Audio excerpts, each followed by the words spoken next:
Welcome to the October 18th, 2023 Finance Subcommittee of the Brookline School Committee.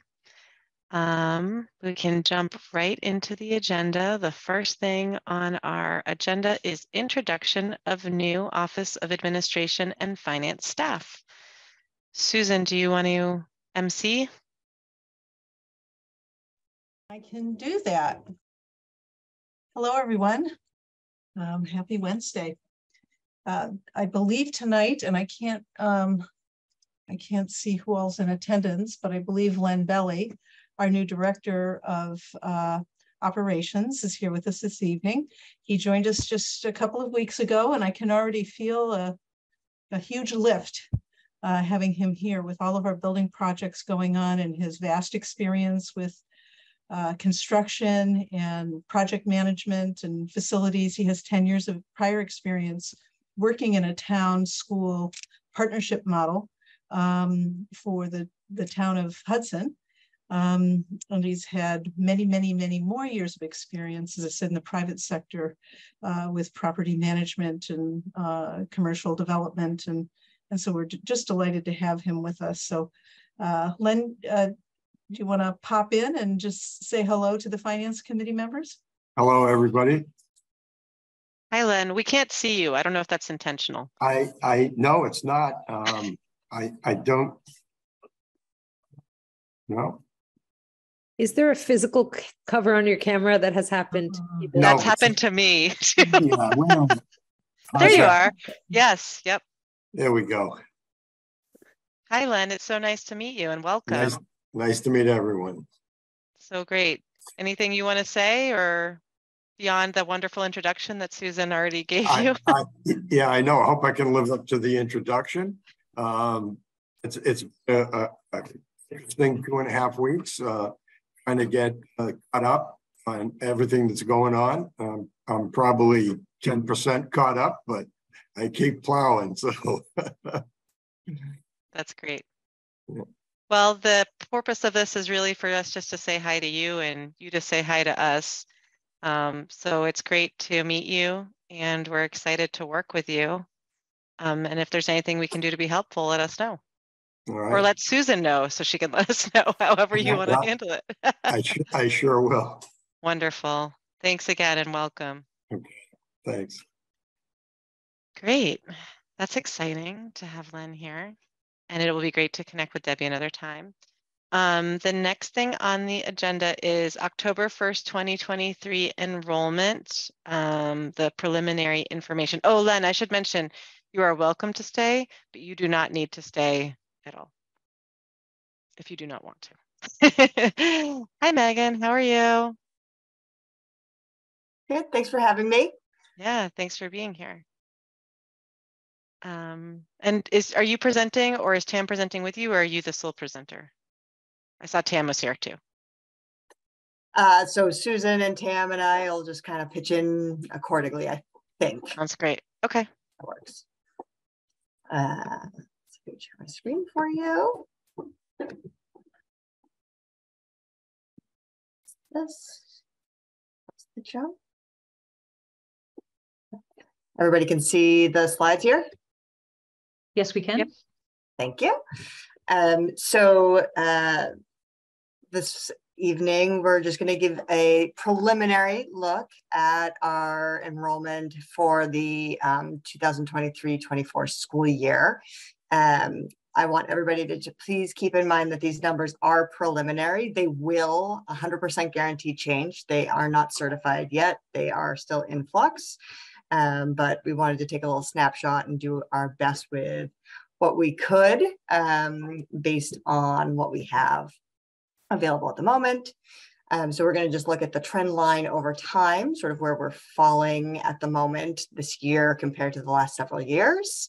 We're going to look at a bit of a snapshot of our October 1 enrollment as it's distributed throughout the district itself. And then we're going to look at the budget projections that we had prepared and used last year in comparison to these preliminary numbers that we have as of this October. And then we'll do a little bit of a look at our summer busy period, the time of many comings and goings, and see what that trend looks like, as well as who has come to join us here in Brookline for this coming school year.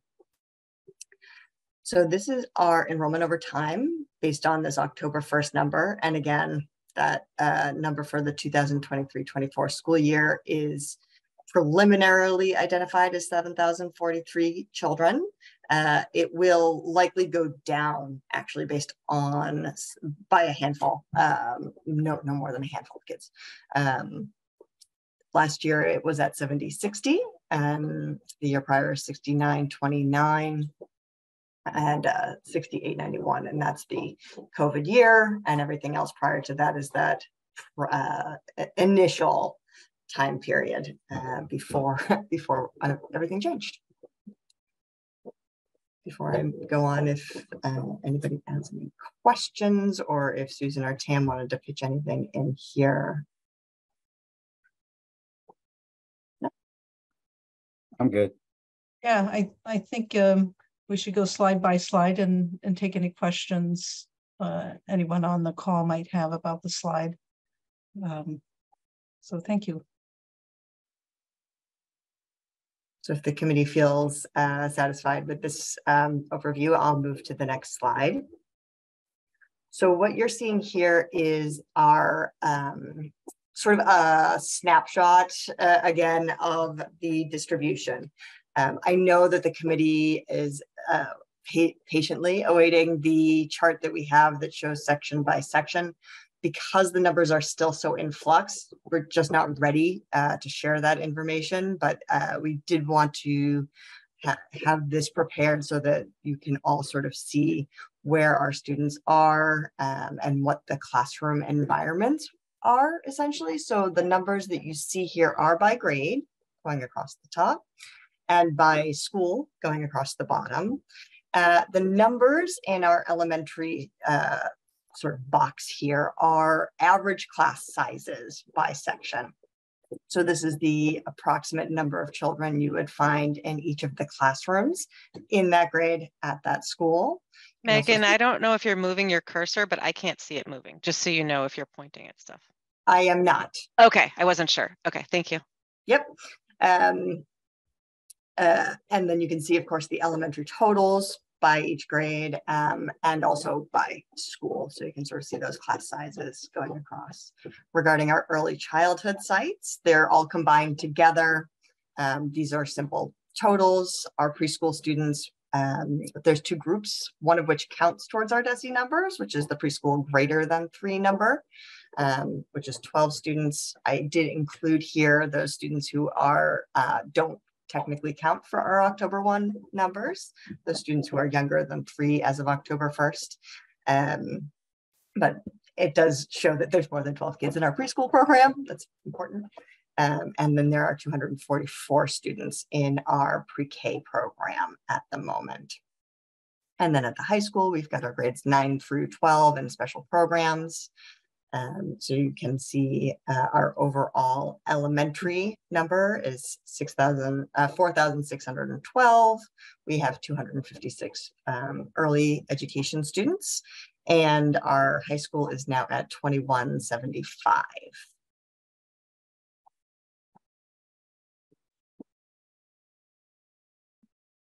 Megan, do you have the number for how many out-of-district students we have as well? So we don't. That is the most difficult number to solidify down. So that is why I did not include it, because it's the likeliest to flex quite a bit in the certification process. I see. Looks like Susan has a question. Go ahead, Thanks. Suzanne. Yeah, thanks. Just, do you happen to know offhand October 1 last year for the total elementary and then for the high school? Oh, I can get that for you. I'm gonna have to look it up though. Okay. Don't have it directly in front of The me. high school was 2087, I recall. Okay. I think it was 20. But also, isn't there, well, Well, so they're up almost 100. yeah. But so it must be the pre-K to 8 that's losing. So this is 22. This year's ninth grade is quite large, right? That would have been last year's 8th grade. So Yeah, so last year's elementary looks to me, now this may include a couple of beep kids. It was 4757.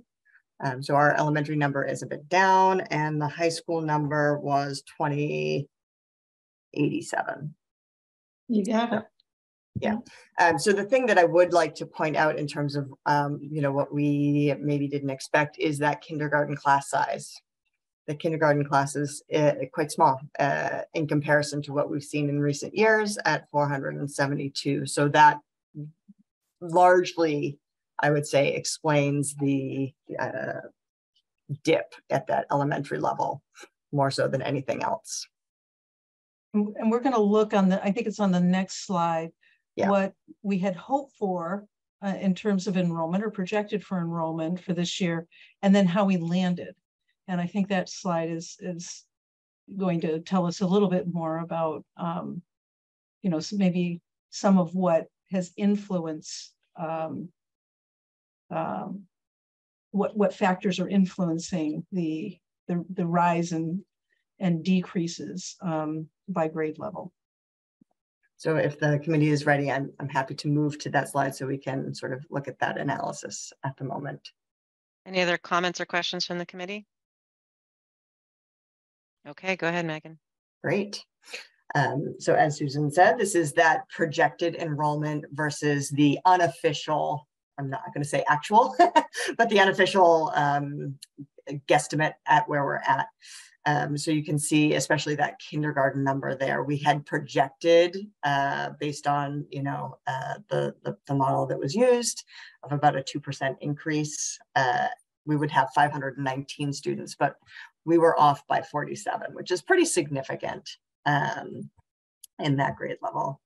And this is not necessarily, the upper grades aren't necessarily based on cohort trend lines. They were just based on, I think, the previous grade level increasing. I'm not sure, Tam could probably speak more clearly to the methodology that was used on these projected numbers than I can. Just to can I ask 2 questions? And maybe these are questions for Tam. The 7195 was the mid, because we had the low, the mid, and the high, right? So these are referring to the mid projection, which we thought was we would end up somewhere between low and mid, if I recall. Yes. Is that correct? Because low is, to refresh everyone's memory, the single point projection methodology, and mid was single point projection with some estimate of based on the past couple of years, the return from international based on a couple different benchmarks. Am I reflecting that accurately, Tam? I believe so. Last year, we were looking at the couple of the projection we had, and then Linus and I kind of came up to like, well, the numbers seems a little high still, so we ended up looking at historical for the last 10 years enrollment. So it looked like for the last 10 years we were seeing like a 2.5% increase, like 2 to 2.5% increase. I'm sorry, not last. Last 10 years. Then we noticed that things were starting to level off like last year, and was only increased by 2%, 1.9%, I believe. So Linus and I feel safe that this is probably the best safe number to go with. So it is, I believe it is it's a midpoint between the two method we had based on the last 10 years increments we've seen.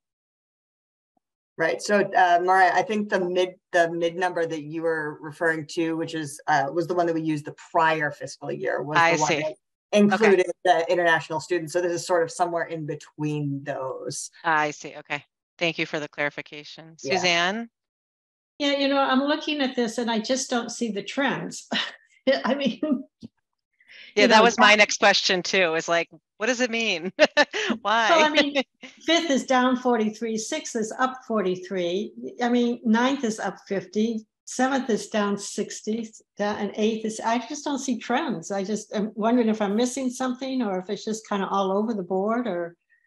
Well, this slide is really not about trend. It's more about comparing what we had anticipated versus what the numbers are looking like. Trend would be something we'd look maybe at cohorts and how they change as they move through their years with us. So, but this slide wasn't intended for that. Just rather to look at, how closely did our projection align with what we are actually experiencing this year. And the other thing too to bear in mind is that October 1 isn't the peak enrollment for the year. Your peak enrollment usually happens in the winter. January, February is usually typically when schools see the height of their enrollment. So though we always take the snapshot at October 1 because that's the time frame in which we have to report our enrollment data to DESE. I would expect that if we looked at this information in January, that the numbers may be a little bit closer overall to what the projection was. But this wasn't intended to look at a trend, rather just a comparison between how we landed versus what we had projected. We have more slides for you though. But I think this Suzanne's point and my point is that if everything had been under or everything had been over our projection, it would sort of mean something more than this, which is there is no clear sort of trend based on what we're seeing here. No. Yeah. Natalia?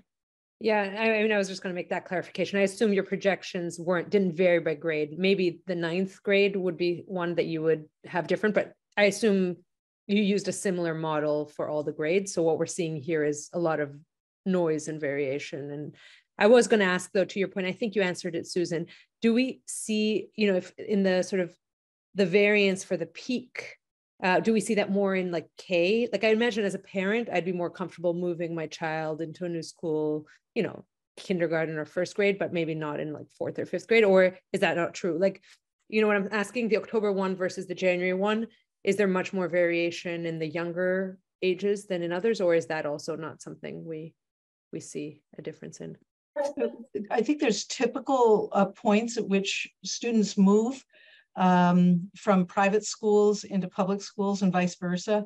So often you'll see students transition to private schools at the end of their elementary school years and or after middle school and high school.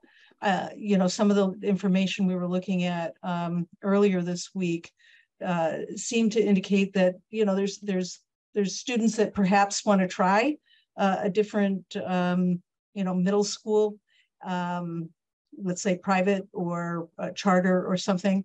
And then they find out this is not for me. And then they transition back into Brookline because we have such a rich, program offerings here that, students, may make a decision after a month or two that whatever their private school of choice was did not turn out to be what all they had hoped for. So, but Megan's going to share a little bit more about some of the churning in a slide that's coming up. And I just want to, go ahead, Megan. Sorry, go ahead. Yeah, I just want to briefly interject and add into that. If we're looking at this chart here, the trend line really goes from 1 to 2. I'm realizing looking at it, this isn't my chart, but if you look at grade 1's projected 537 and we had 527, grade 2 557, 544. I think that's the actual trend line that you'd be looking at.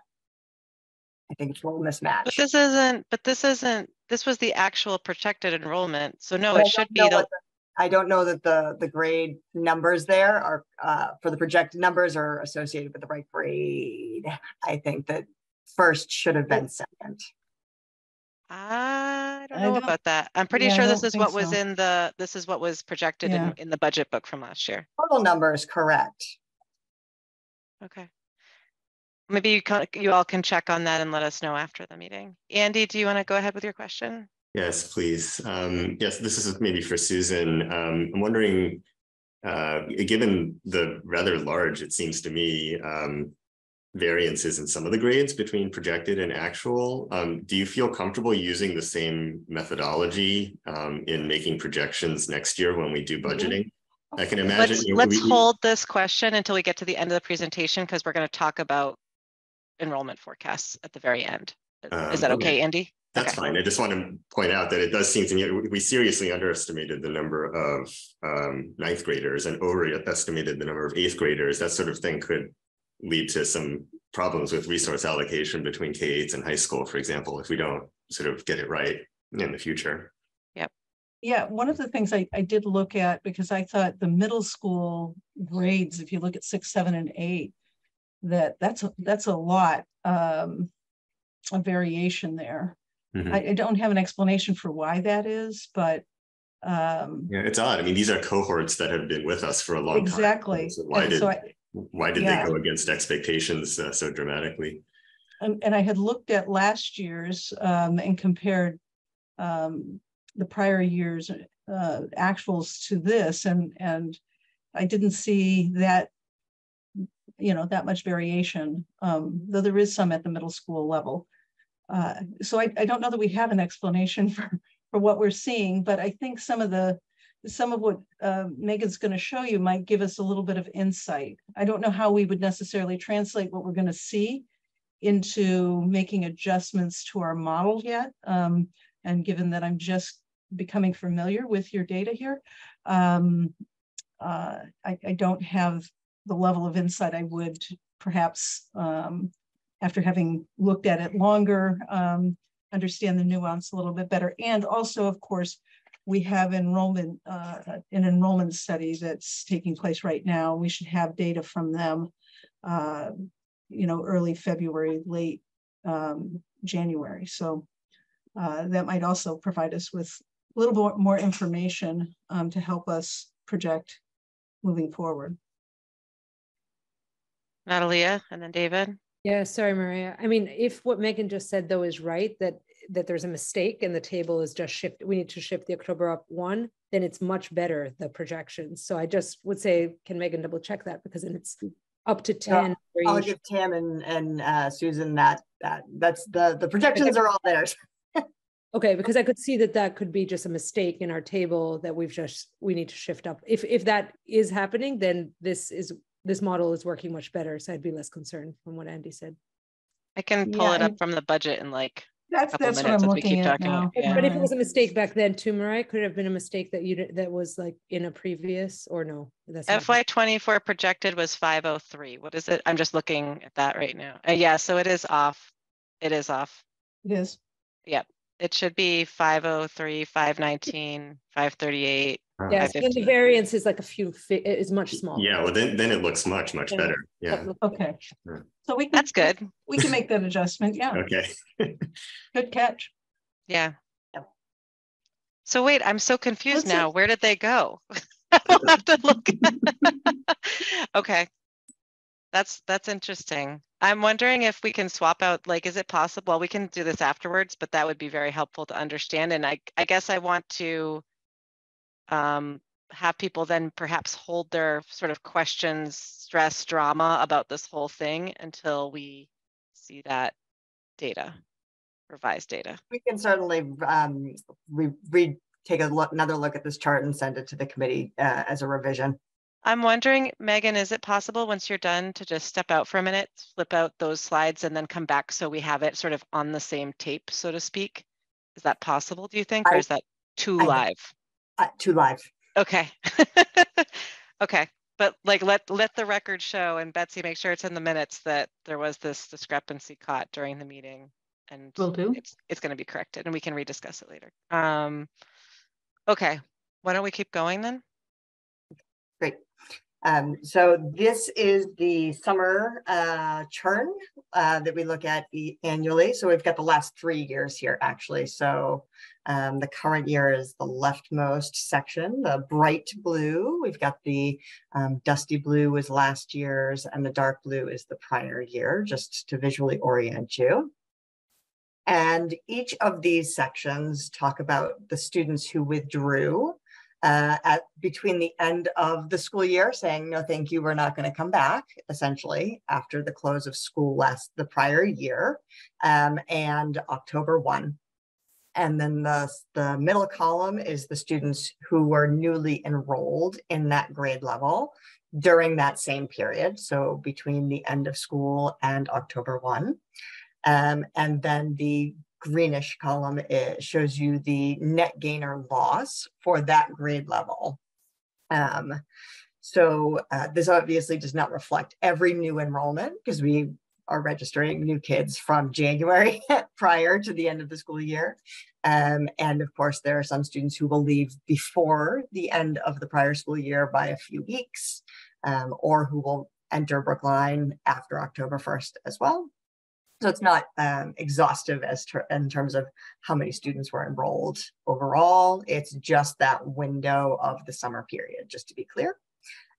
So this summer was very busy in our enrollment office. As you can see, we have enrolled 547 new kindergarten to grade 12 students. This does exclude our pre-K students because those are fixed seats, essentially.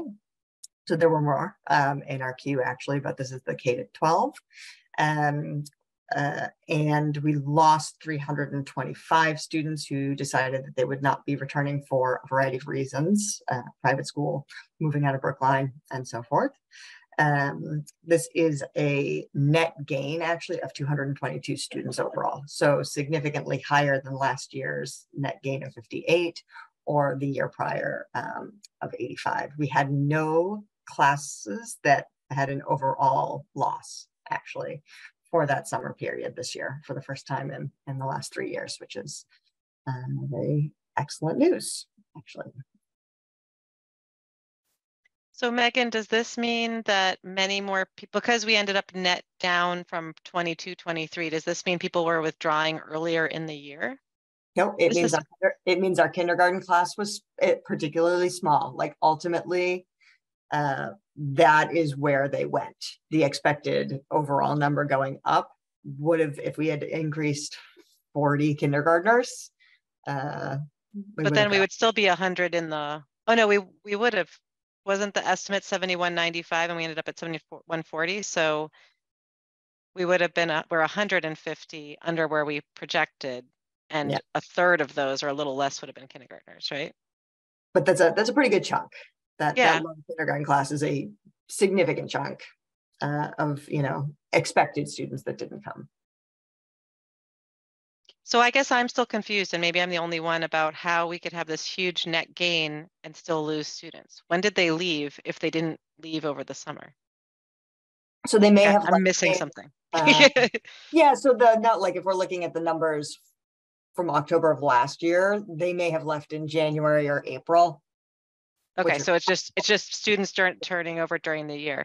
Does that indicate to you that they're not going to private schools, but actually this relates to a move out of the country or out of Brookline for the most part, these mid-year sort of off-cycle transfers?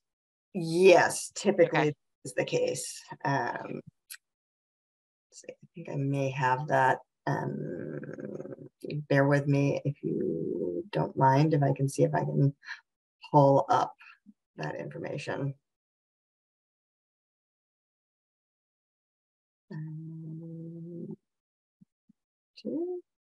23 by grade. So I can tell you that the majority of students were out of state. 208 of those kids were out of state transfers, meaning they moved out of Brookline and out of Massachusetts, in fact.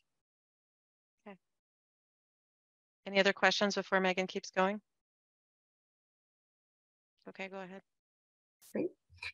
And then this is for the kids coming in it's always a nice thing to look at where they're coming from, and also sort of where the trend may be based on prior years. So again, the most recent year is to your left, last year is in the middle, and the year prior is to the right. And you can see that the majority of students, almost half, I guess, came from outside of the US, joining us here in Brookline during that summer period. Again, it's that same window as the last slide. Looking at. We had a slightly smaller influx of students returning from homeschooling, but that's because we had a slightly smaller homeschooling cohort last year overall. We had students returning from private school. That number is, I will say, deceptive to the overall trend, because a very significant portion of families who returned from private schools did so in the spring registration period. So they're not captured here. Those were the people who were very clearly decided. And the folks you see here are those who maybe made a later decision to return to public schooling, joining in July or August. And then we have what I think is interesting is a higher proportion of families coming from other Massachusetts public schools than in prior years. So that means families who are, local to the state, who are moving into Brookline and joining the public school system. That orange there, that is our kindergarten cohort, essentially, though that's sort of reflective of how many families are a little bit late to the party deciding to join kindergarten, either because they're new to town or they have finally decided what their plans would be. So that number will fluctuate pretty wildly. You can see the 21-22 school year, it was a huge number. That was the year after COVID, where people were really late to making those decisions. But last year was 50, this year was 91. And then we have other folks coming from domestically, 75 from public and 13 from other private schools somewhere else in the US, but outside of Massachusetts.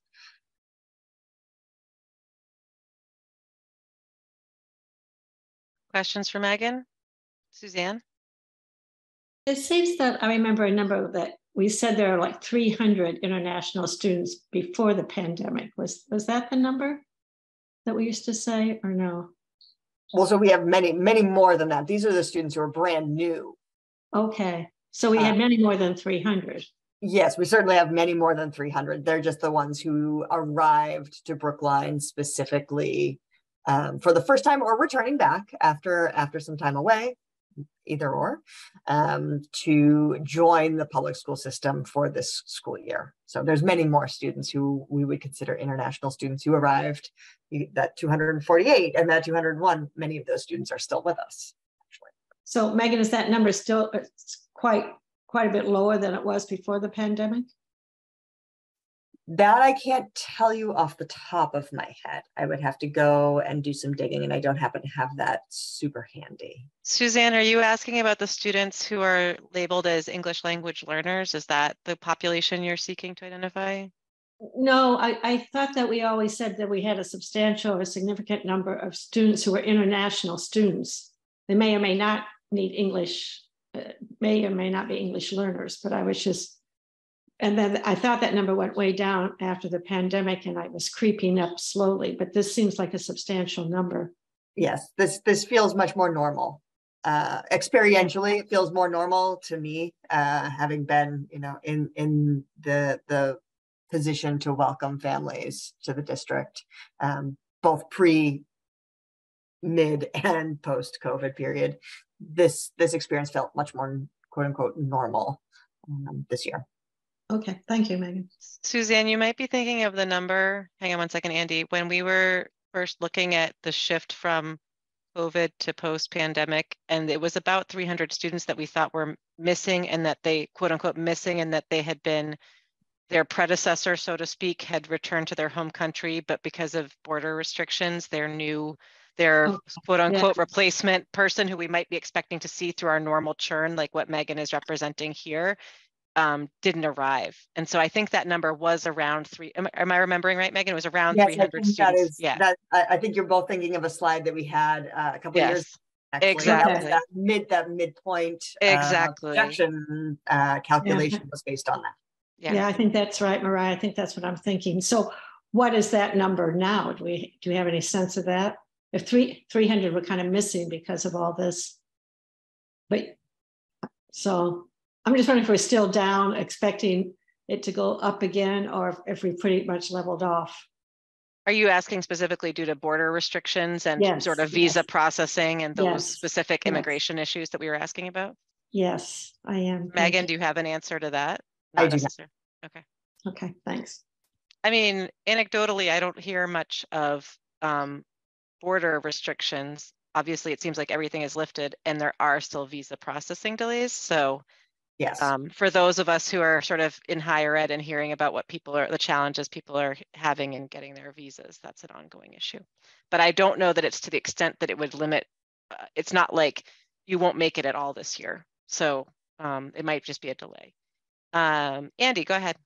A follow-up to Suzanne's questions. How do we even know that one of our students is an international student? Do we know their citizenship? Do we track their citizenship? Yeah. So Andy, these numbers specifically track their prior school experience. So these may be American citizens who were traveling abroad for 1 year, or they may be nationals of another country. That's not what we track. Yeah, so I guess my point would be that it appears that we don't have the means of knowing how many of our students are quote unquote international students, because we don't actually know where they come from. Well, we know where they've been most recently. That's what we're looking at here. Okay. And we know who are English language learners, which would indicate for the most part that they didn't.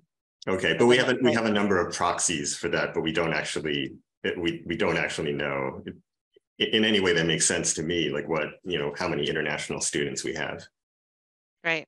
Yeah. I don't even know what that would mean necessarily as a specific term. It means a lot of things, I guess.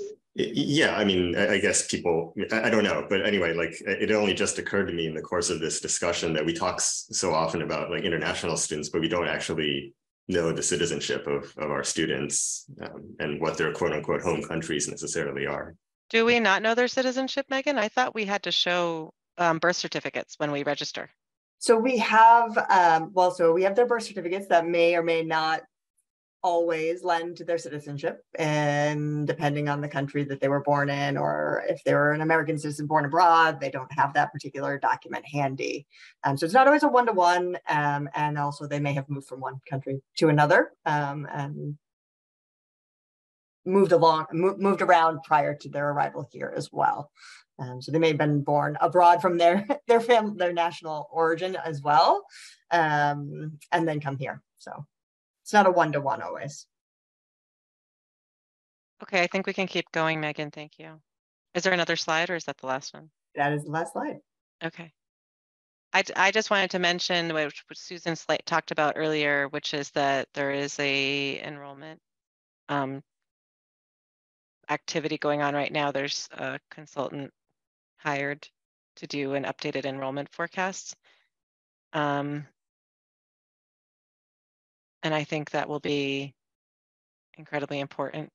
As we can see, it makes a big difference, right? And like what you picked up on, Andy, on the 8th grade versus 9th grade, and what we've all been talking about in terms of resources going to the high school versus the elementary schools, and what that looks like is really important. So, except that in this case, that happened to be an error, right, in the grid. Yeah. Sure, but the point is, it actually makes a difference when we where we're allocating resources of how many students we happen to have there. I'm not saying that the forecast determined that for the high school, because we, for the most part, have a sense of what was happening, but we knew that the 8th grade was a large 8th grade. But any other comments or questions for Megan?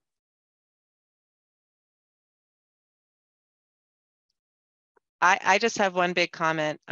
First off, thank you, Megan, for the presentation. It was really helpful to see what this looks like. And my second big comment is, and this goes back to sort of the forecast, is, how we decide what we're going to do. If we were thinking we're going to have 7195 and now we have 7040, and what does that mean for future years, and how we invest our resources, not just at the K-8, but across the board. Is this our new normal? It'll be really not just interesting, but important to see the results of the forecast to make some plans. Okay, thanks, Megan. I appreciate it. Thank you. And next on our agenda is approval of our September 20th minutes. Does anyone want to make the motion? Oh, bye, Megan. Thanks.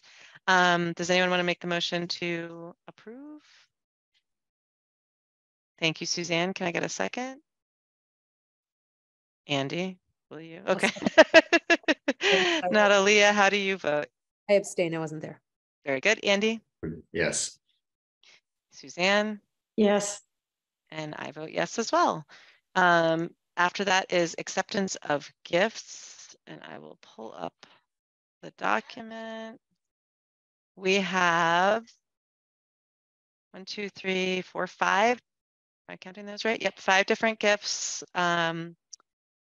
3 are from PTOs. 1 is from the Ruffin Ridley PTO, and 2 are from the Brookline High School PTO. The Ruffin Ridley PTO gift for $4,235, which is for Live at the Hive, which sounds great, which is a summer program that is run with support from the PTO. This actually happened this past summer. And I asked Susan earlier, and she said that funded 5 students, or sorry, 5 students, 5 staff to run this program.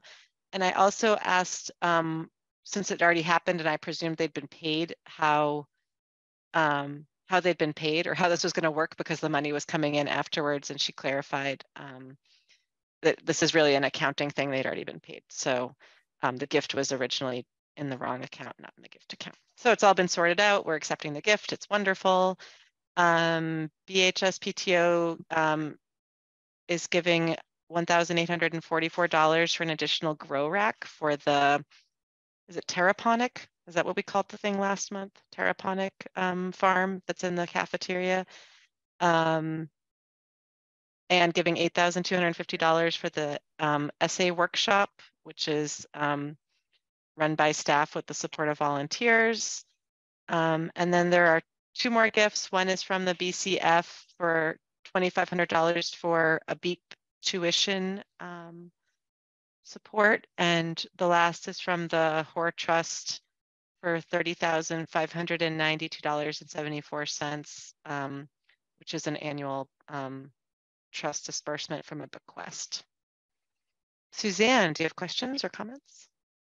Well, I want to say thank you for that last one, which was very large. I believe it was an exceptional amount. I don't believe it's usually that amount because they had some profits with the foundation. They shared that with us.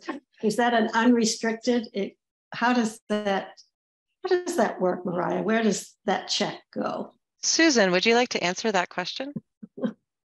Sure, it's a private donation. So when we look a little bit later at special revenue funds, you'll see that this is called out as one of our accounts there.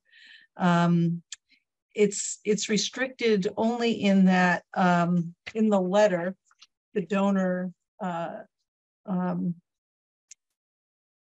stated that it could be used, it has to exclusively be used for the high school.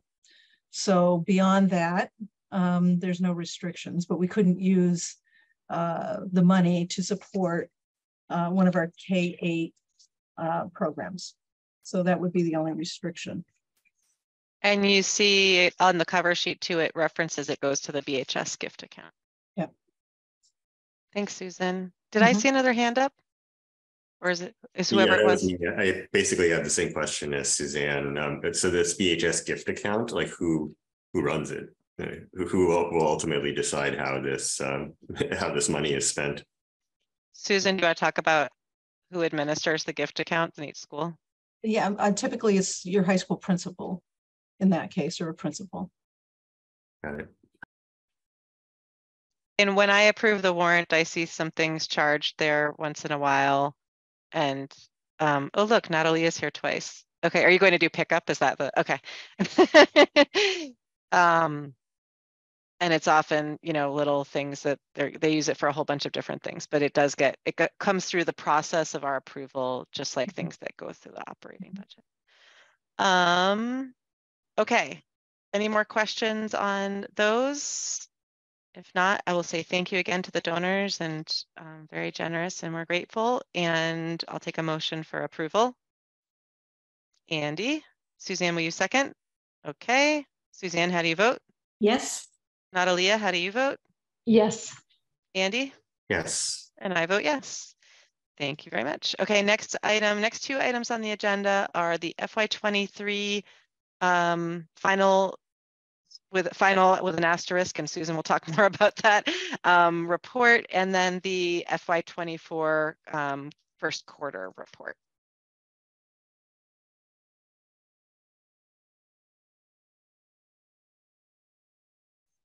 See if I can share my screen with you.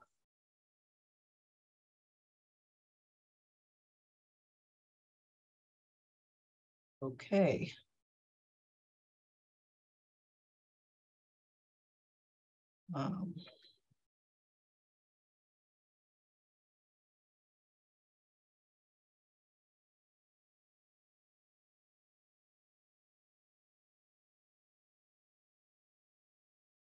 Yes, I'm having some Susan, technical difficulties.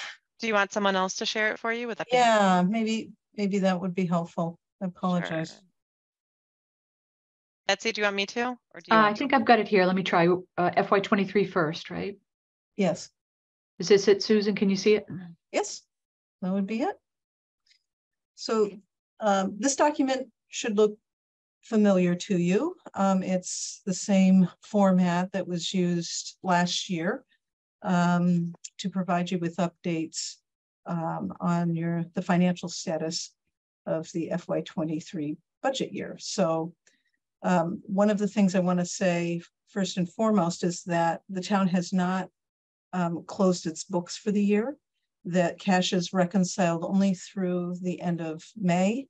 And so when we're looking at some of the information, especially in the special revenue section of this report, it could change once they finish posting receipts for the year.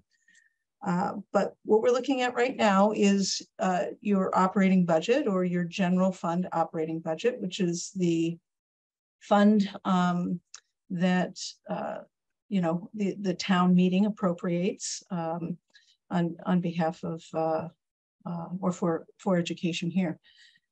So I think, as I was looking at the difference between this report and the report that Ruth provided you in the middle of May, she did a remarkable job actually forecasting where you would land.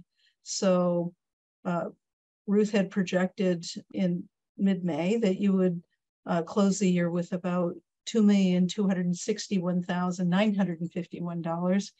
And what we're looking at is a year that's closed with $2,364,185. So the variance is only $100,000 from what she projected. So I thought that that was pretty good.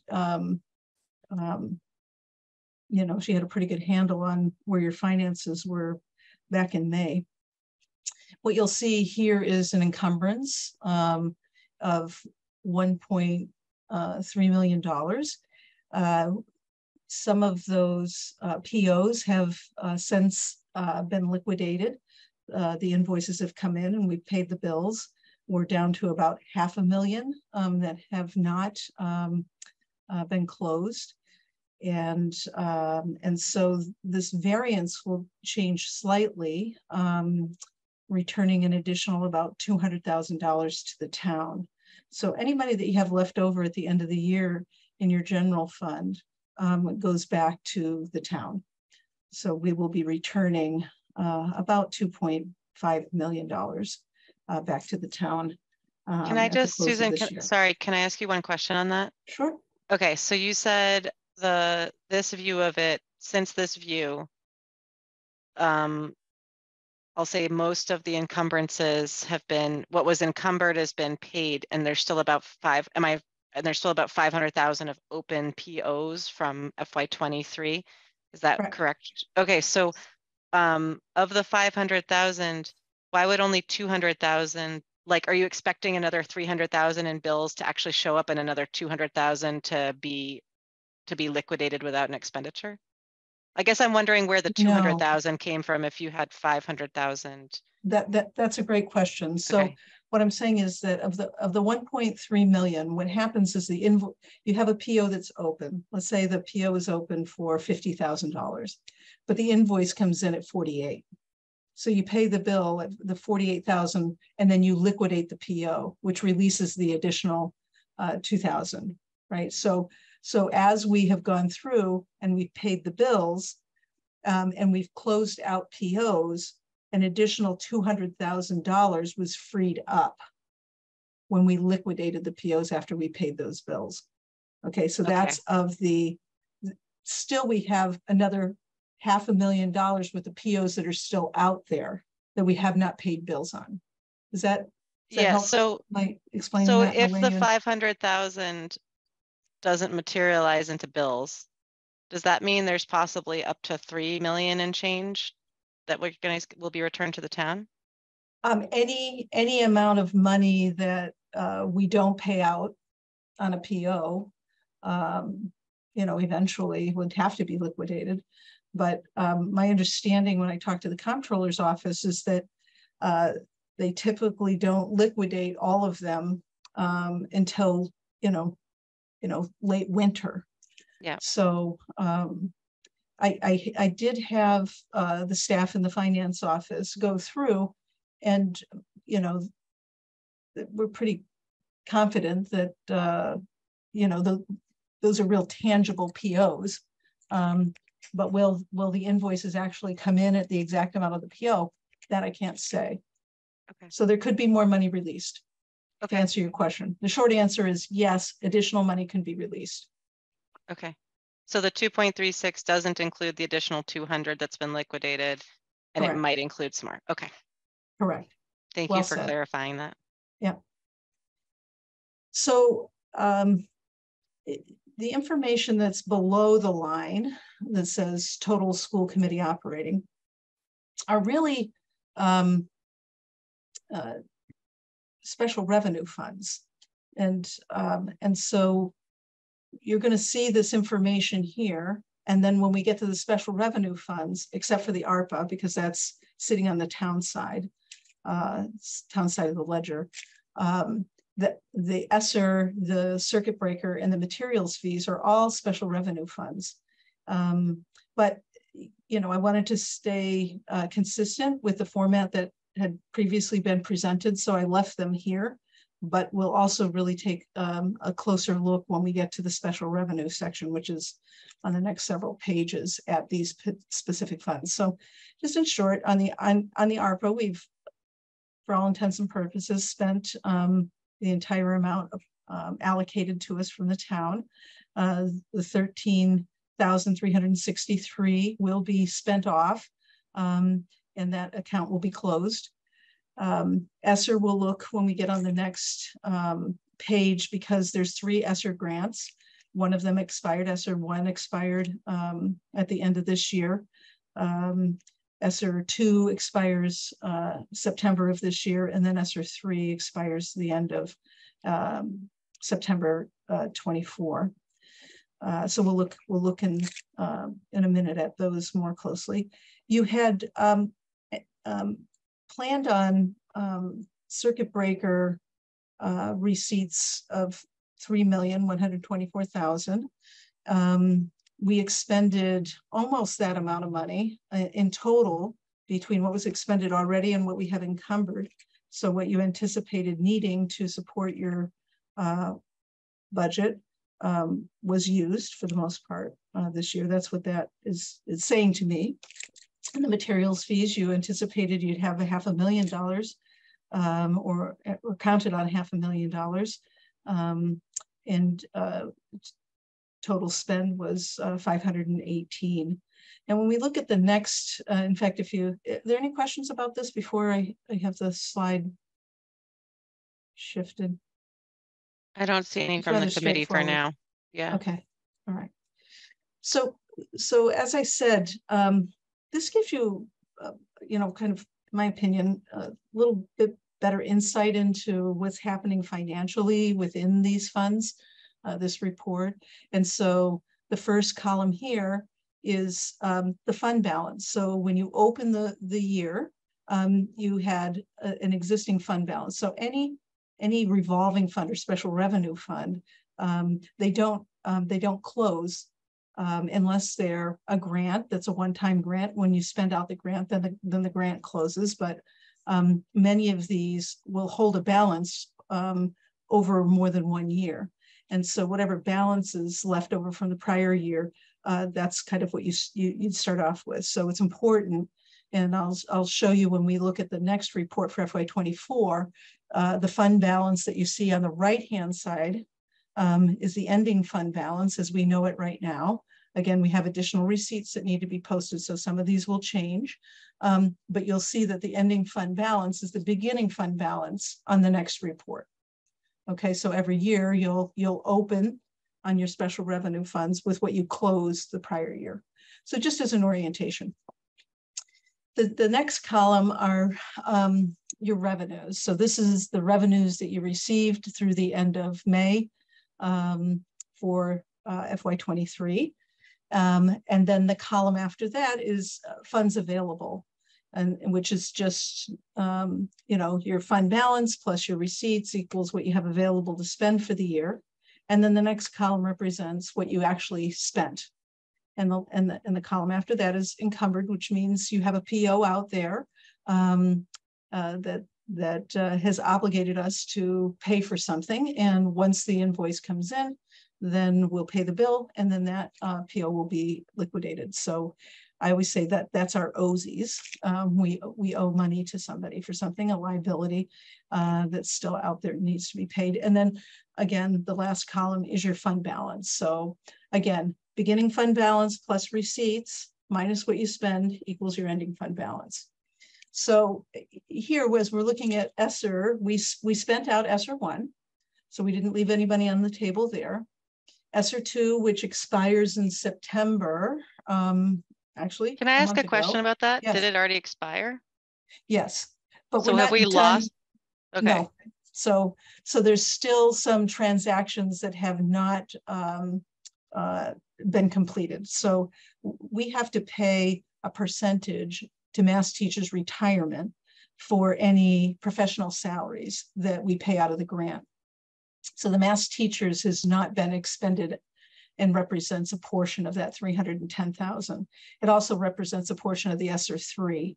So once we get done filing our report on that, then that will go down a little bit lower. And then there's, I was looking into this earlier today, and there's also some reclassifications we can do. So we will spend all of the ESSER money.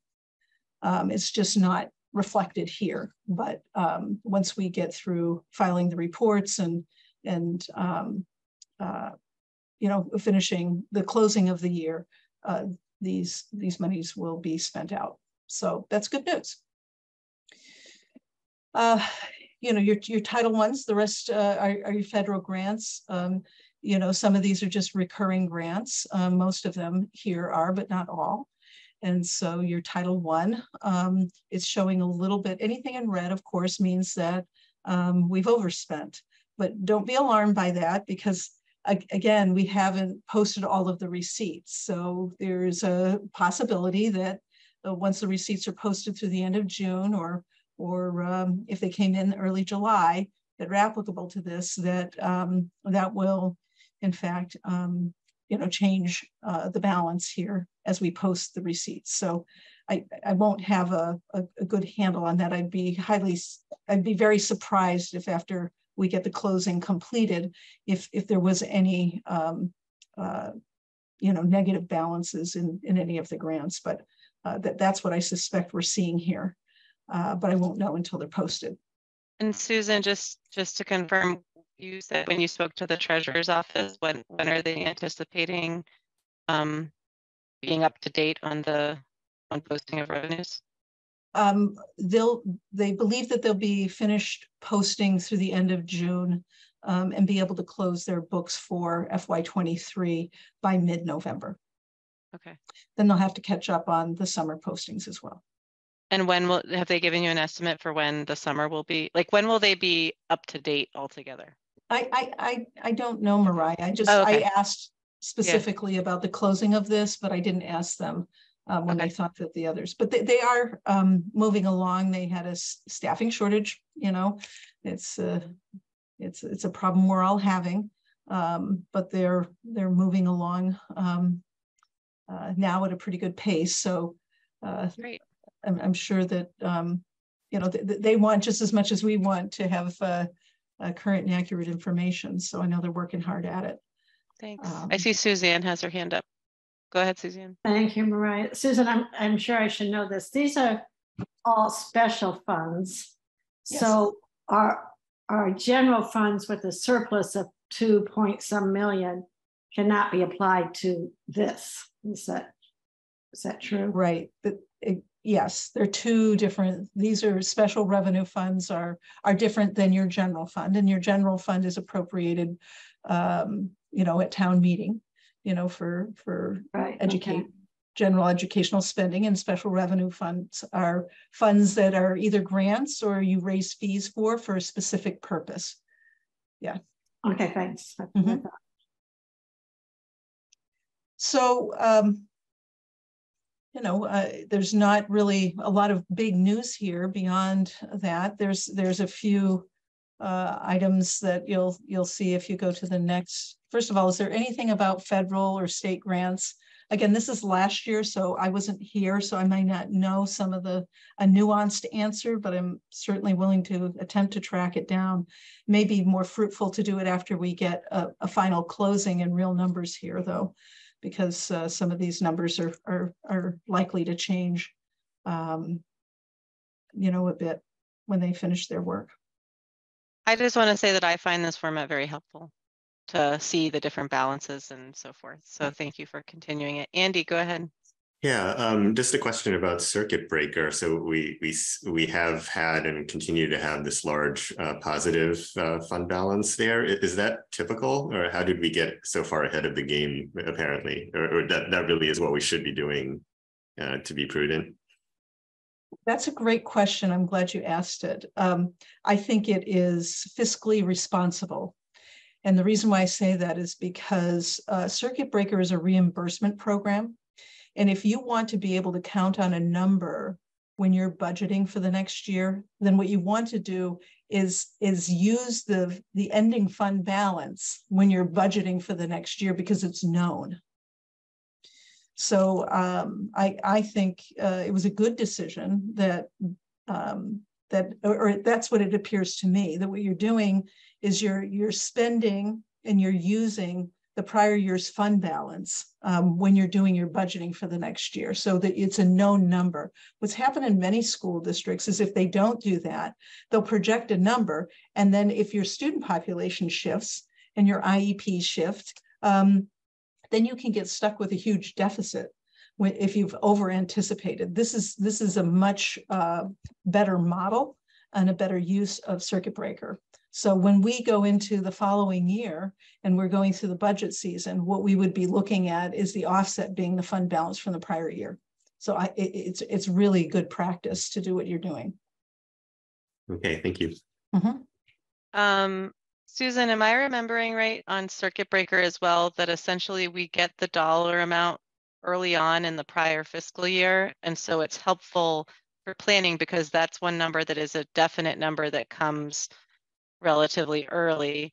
And also we aren't allowed to carry forward more than, I can't remember if it's 1 or 2 years anyway. So there's a limit on the carry. We can't like accrue a large balance because we aren't allowed to accrue more than essentially one year or 2 years. Do you know what I'm talking about?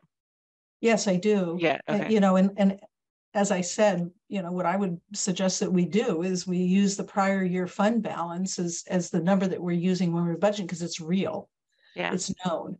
And then you accumulate the year that you're in, you're accumulating in that fund your reimbursement.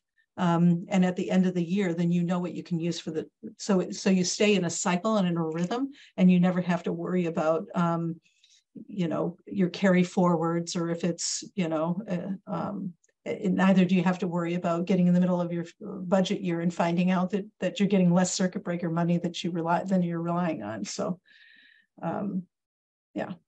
Thanks. Other questions from the committee, or can Susan keep going? I think you can keep going.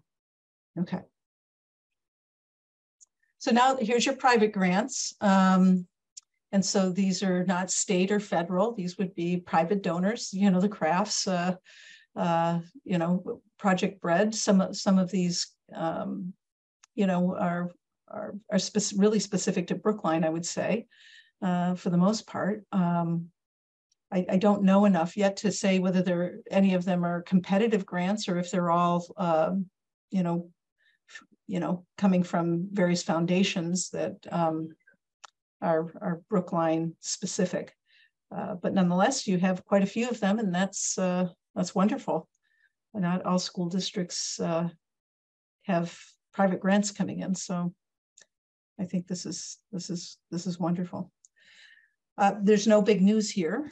You know, you took in, it's like about $500,000, maybe a little less than $500,000 in private grants for the year. And beneath that, you'll see total grants. We took in, you know, 15 million, just shy of $15 million in receipts for the year. So that's a significant amount of money. The other thing that's interesting, look at the fund balance. So you began with a fund balance of about 4 million, and you're ending a little over 4 million, which tells me in general you're spending what you're getting overall in grants. So you're doing a good job of leveraging your grants and spending them out timely. Your revolving funds are set up. They're different than grants, of course. And gifts are also included in this section, but revolving funds are funds that there's specific provisions under the law that'll allow you to set up revolving funds, but it's not carte blanche. You can't do it for anything that you want to. There's only specific reasons that are cited in the law that you can set up a revolving fund for. Revolving funds, they never close. Their balance rolls forward from year to year. Generally speaking, it's something that you raise, the revenue comes from fees. So your food service program, you're charging for lunches. Of course, we're not really charging so much for lunches now. We get federal and state reimbursements at a rate that we have never, you know, seen in our history, really. And it's wonderful that that you know the program has been funded, you know, here in Massachusetts, so that all kids can eat without having to worry about whether they have the resources to pay for their food. And then, of course, there are a la carte, and some of the revenue here comes from that as well. But nonetheless, it's fee-based. BEEP is fee-based, BASE is fee-based, summer school, you know, that would be, I'm going to guess, credit recovery, you know, money that students pay in the summertime in order to take a course.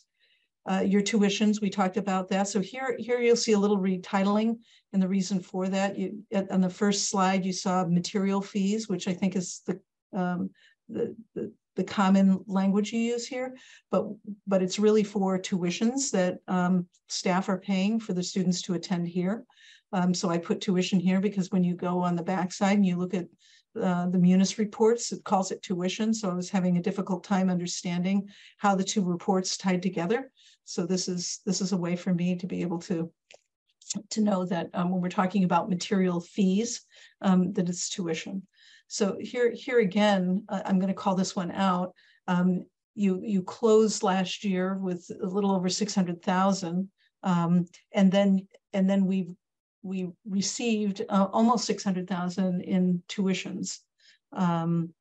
And then we spent out, you know, the 518 that you saw on the previous page, and we have no encumbrances, and so we're rolling forward with 691,000. So again, here it looks to me like you have a consistent amount of income that's coming in for this purpose, and you're using it you know, in a way that's not going to cause, you know, potential structural deficits or problems moving forward. So, you know, in general, you know, when I look at things like that, you know, I give you a thumbs up because, you know, you seem to be managing your resources in a pretty,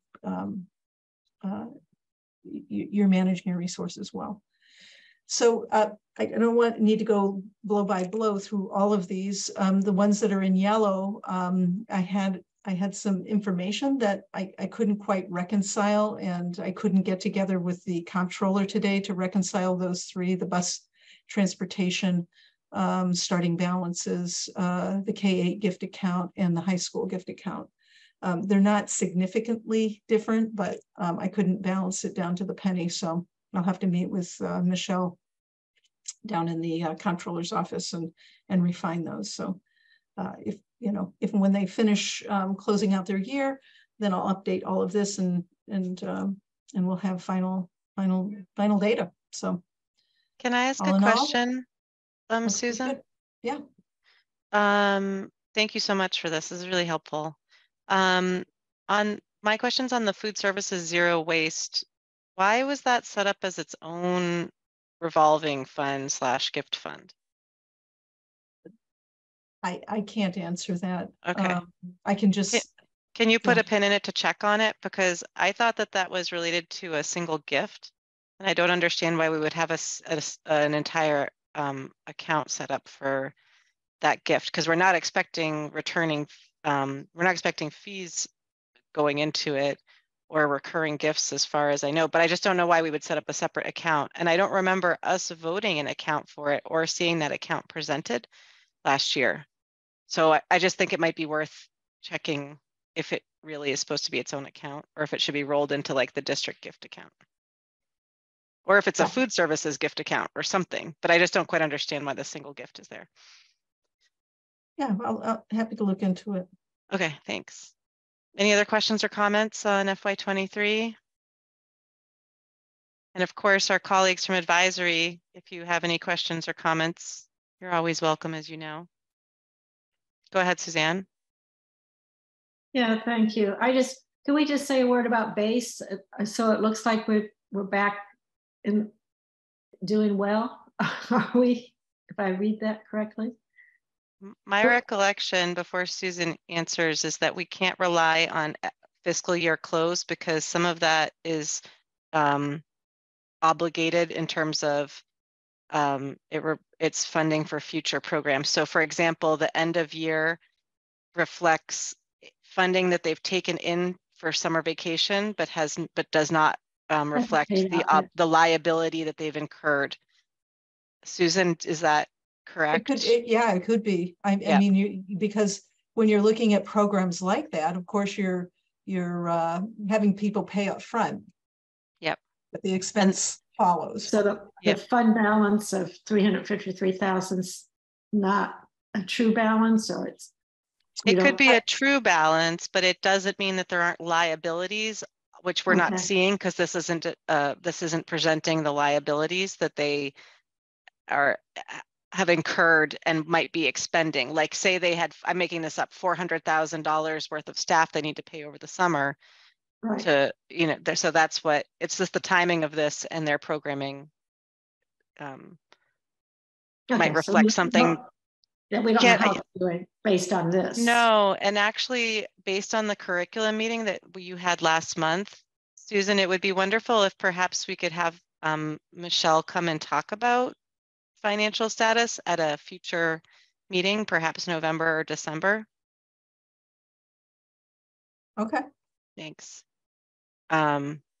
It's good. I think I might have put it on the calendar, I might not, but it's been on my mind and I'm glad you mentioned it, Suzanne.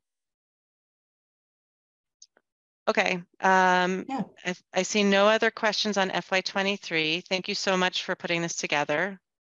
And we can look at FY24 first quarter now. And my goal is we can maybe do first quarter in no more than 10 minutes, and then we have one question on November scheduling, and then we can wrap up. I definitely want to end on or before 6:30. Yeah, I think this will be quite straightforward because there's not a lot of activity yet for the year. But I did kind of brighten up the report a little. I like to be able to read things across and not have a lot of individual grid lines. So I like to use color to help read across. So it's just a personal preference of mine. So here again, it's in essence the same report format that you've seen in the past, just a little color added. And so at this time of year, of course, you know, we have ample money to make it through the year. I'm working on tying out the staffing rosters, which would enable us to be able to encumber and know what the encumbrance should be for the personnel expense. And I've not gotten far enough along to be able to provide a number there, but I will by the next report. A lot of changes, of course, you know, with your override passing, and then, you know, cutting $1.85 million. You know, there was a lot of moving parts, and then the settlement of your para contract. And so there's just a whole lot of activity that happened, you know, kind of all at once as Ruth was leaving, and I came on board. So rebuilding all of that and making sure that it's built accurately so that as we forecast our personnel costs for the upcoming budget season, it's grounded, you know, in solid numbers. And so I will continue to work on that. I do want to mention one thing that will help an awful lot and that is the hiring of the finance director.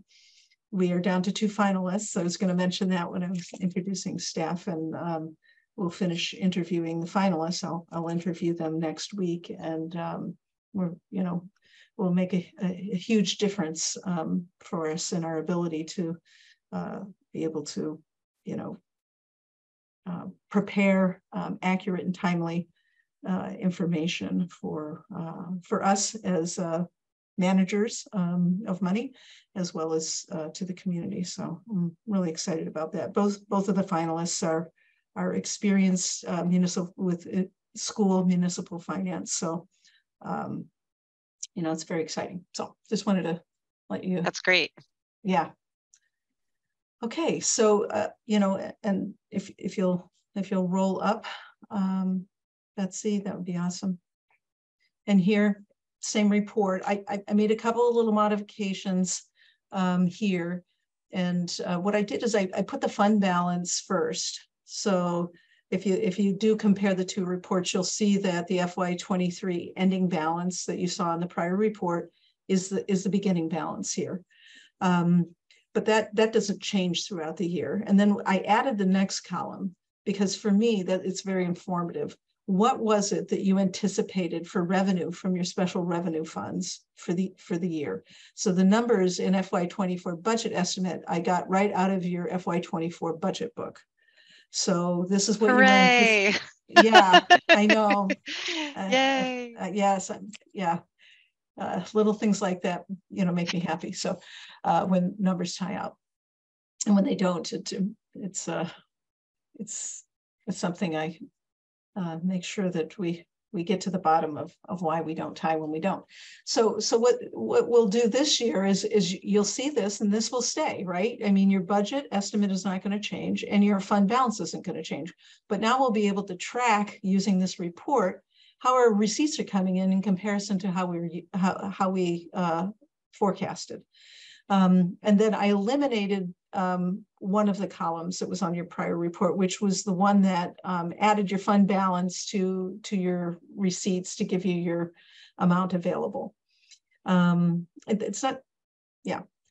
And then expended, of course, what we spent to date. Encumbered, of course, you know, what we have out in POs, or if we have salaries that we're encumbering and spending off against, you know, one of these special revenue funds, we're capturing that there. And then it gives us the ending fund balance. So ending fund balance, again, is, you know, your beginning fund balance plus your receipts, not your budget, but plus your receipts minus your expended and encumbered. And that gives you what your ending balance is. So other than that, I'll keep to this format for the year. This is what you're accustomed to. I don't want to make any kind of wholesale changes, but I just find it helpful to compare what we budgeted to what's actually happening, boots on the ground. So that's my only modification to this report. And if you're pleased with it, then I'll continue to provide your upcoming quarterly reports using this format. I love the addition of the budget estimate. I personally find it helpful to have that column that you deleted, the one that adds up the prior balance plus the revenue, just because that's the total funds available. So if it's possible to put it back, I would be grateful. But I know it's just like adding up 2 other columns, but it's helpful to see. Okay. Any other comments from the subcommittee?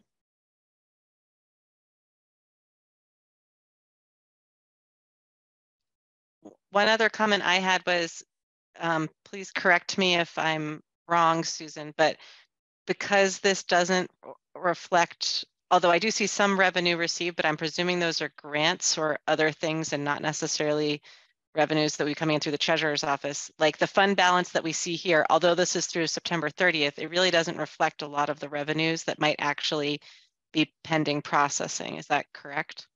That's correct. Okay. And so when we're looking at this, it doesn't really give us any meaningful information about our financial position. But it's all the information I had. And I figured if I could at least get, the template set up and plug in what I have, see if you liked it, we would have something to work with moving forward. But yes, so what we know is that once they close the year and they have all the receipts posted for FY23, that FY23 column that says fund balance will be updated. And then as they post the receipts, because this is really where you see the impact of that, right? If you don't have the receipts posted, then it's not going to show up. This is where your revenue for a school department really shows up on your financial reports. And so with them not being caught up, then we really don't know what revenue we've taken in at this point, and the amounts that are there are I would argue likely not reflective of how much money we've taken in through the end of September. So once they get caught up, and then once they'll be caught up, and then once they get caught up, then this will be current moving forward, and so we won't have these delays, and we'll have timely information to help us understand what's going on. Thank you. Any other questions from the committee? I know that there's one more page at the end, which I think also includes that note about yes, at the bottom, the cash receipts haven't been posted. Yep.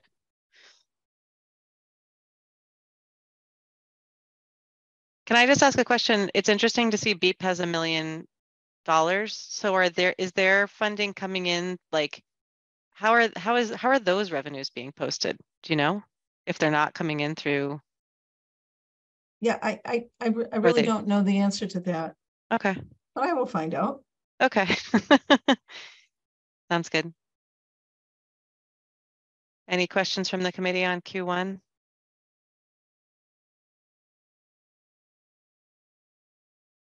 Okay. Thanks, Susan. Welcome. Our last item agenda, just open or not open, old and new business. Our next meeting is scheduled for, I think it's the 15th of November, but I'm going to be away that week. So I'm hoping we can schedule the push to either the week before or the week after. The week after is Thanksgiving. So I think that Betsy had looked at a couple dates, and the ones that seem most likely to me are either November 7th or November 21st. And I just thought, since there's really only 2 dates that are on the table at this point, if we could take a quick poll of if either, like, can we all agree on either one of those dates? Are they both okay for you, Natalia? Okay. Andy, do both of those dates work for you? Suzanne? Yeah, both work. Okay. What about you, Susan? I'm looking at my calendar now. Okay. Okay. So November, we meet on Wednesdays, right? And this one's be Tuesdays. It's the 7th or the 21st, which are Tuesdays. Yeah, 7th. because the 8th, Suzanne is at MASC, and the 22nd is the night before Thanksgiving, and no one wants to do that. It looks like it would be fine. Okay, why don't we do the 7th if that's okay with everyone then? Betsy, do you mind just letting everyone know? Okay. Will do. Yeah, I just realized, Mariah, I can't do Tuesdays in general. So, regardless of which of, sorry, I didn't notice this until now. So Okay. I probably couldn't make either of those. But Okay, are you okay with us going ahead? Or I should am. we? Okay, let's go ahead then and do that. I would say we could switch to Wednesday, except Suzanne is also not available on Wednesday, so we'll never win. Mhm. Okay, so we'll switch to the 7th, and Betsy will let everyone know, and thank you all for being accommodating. And with that, we're going to end 4 minutes early, which is less time than I like to end early, but still early. Thanks, everyone. Have a good night. Yep. Thank you. Thank you, Susan. Thanks to the team.